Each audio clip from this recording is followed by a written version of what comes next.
ഹഗ്ഗായി പ്രവാചകൻ്റെ പുസ്തകത്തിൽ നിന്ന്.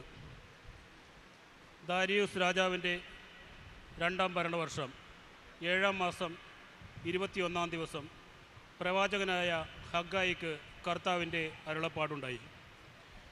യൂദായുടെ ദേശാധിപതിയായ ഷയാൽത്തിയേലിൻ്റെ മകൻ സെറുബാബേലിനോടും യഹോസദാക്കിൻ്റെ പുത്രനും പ്രധാന പുരോഹിതനുമായ ജോഷുവയോടും ജനത്തിൽ അവശേഷിക്കുന്നവരോടും പറയുക, ഈ ആലയത്തിൻ്റെ പൂർവ്വമഹിമ കണ്ടിട്ടുള്ളവരായി നിങ്ങളിൽ ആരുണ്ട്?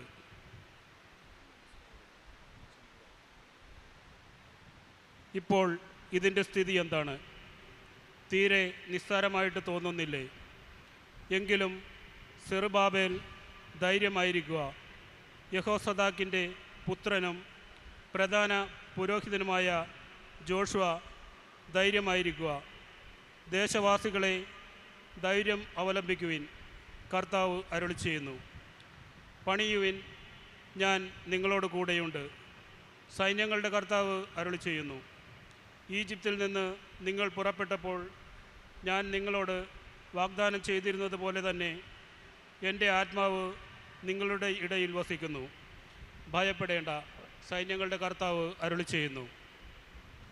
അല്പസമയത്തിനുള്ളിൽ വീണ്ടും ഞാൻ ആകാശവും ഭൂമിയും കടലും കരയും ഇളക്കും. ഞാൻ എല്ലാ ജനതകളെയും കുലുക്കും. അങ്ങനെ എല്ലാ ജനതകളുടെയും അമൂല്യനിധികൾ ഇങ്ങോട്ട് വരും. ഈ ആലയം ഞാൻ മഹത്വപൂർണ്ണമാക്കും, സൈന്യങ്ങളുടെ കർത്താവ് അരുളി ചെയ്യുന്നു. വെള്ളി എൻ്റേതാണ്, സ്വർണവും എൻ്റേതാണ്, സൈന്യങ്ങളുടെ കർത്താവ് അരുളി ചെയ്യുന്നു.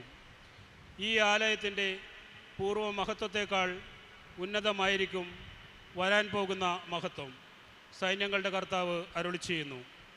ഈ സ്ഥലത്തിന് ഞാൻ ഐശ്വര്യം നൽകും, സൈന്യങ്ങളുടെ കർത്താവ് അരുളി ചെയ്യുന്നു.